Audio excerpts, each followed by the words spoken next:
வணக்கம், இது நிலா கிச்சன். இன்றைக்கி நாம் ஒரு இன்ட்ரெஸ்டிங்கான ரெசிபி தான் பார்க்க போகிறோம். சிகப்பு பூசணியும் காராமணியும் வச்சு ஒரு கேரளா ஸ்டைல் எரிசேரி. இது ரைஸோடு சாப்பிட்றதுக்கு ரொம்ப நல்லாயிருக்கும். வேறு எதுவுமே தேவையில்லை, அப்படியே போட்டு பிசைஞ்சு சாப்பிடலாம். குழம்பும் தேவையில்லை, வேறு எதுவுமே கூட்டு எதுவுமே தேவையில்லை. தேவைப்பட்டுன்னா கொஞ்சமாக நெய் விட்டு சாப்பிட்டு பாருங்கள், அட்டகாசமாக இருக்கும். இதை அடிச்சுக்கிறதுக்கு வேறு எதுவுமே கிடையாது. ஸ்டார்ட் பண்ணுவோமா? காராமணி நல்லா கழுகிட்டு குக்கரில் வேக வச்சு எடுத்துடலாம்.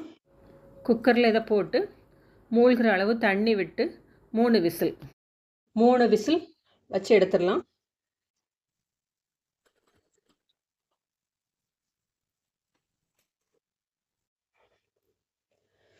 இப்போ 1 கப் தேங்காய் எடுத்துடுங்க, 1 கை நிறைய சின்ன வெங்காயம். மிக்சி ஜார் எடுத்துடுங்க, 1 டீஸ்பூன் ஜீரகம் போட்டுடுங்க. சின்ன வெங்காயம் இந்த தேங்காயில் பாதி.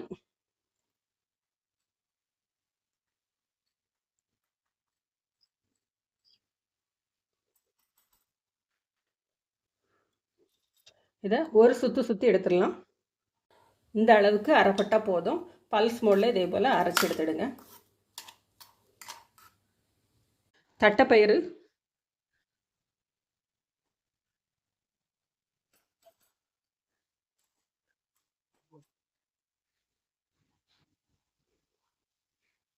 சாஃப்டாக வேக வச்சு எடுத்தாச்சு.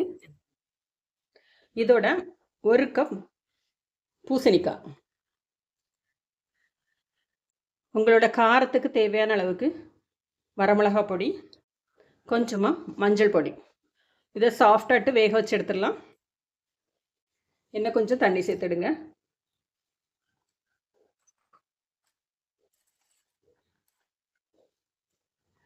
இது வேகட்டும்.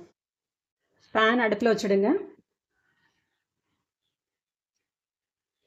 தேங்காய் 1 டேபிள் ஸ்பூன் விடுங்க. நறுக்குன வரமிளகா,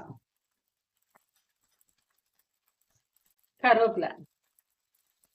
வரமிளகாயும் கருவேப்பிலையும் வதங்கினதுக்கு அப்புறமா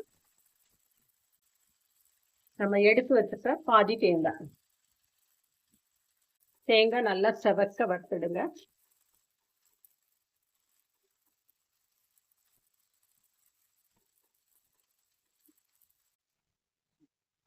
இது போல நல்லா செவந்து வரட்டும். இது இருக்கட்டும். காய் முக்கால் பதம் வெந்துட்டு இப்போ எடுத்து வச்சுக்கிறேன். ஜீரகம், தேங்காய், வெங்காயம், அரைச்ச விழுது.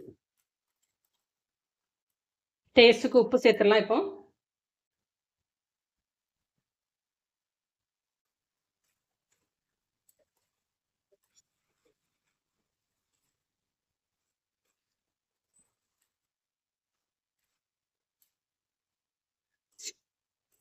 காய் நல்லா சாஃப்டாக வெந்துட்டு இப்போ நம்ம எடுத்து வச்சிருக்கிற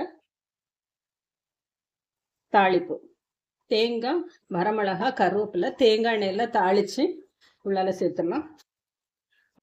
நம்மளோட எரிசேரி ரெடி ஆயிடுச்சு. இதே போல் நீங்களும் செஞ்சு பாருங்கள். செஞ்சு பார்த்துட்டு எப்படி இருக்கு அப்படின்ட்டு ஃபீட்பேக் கொடுங்க. தேங்க்யூ.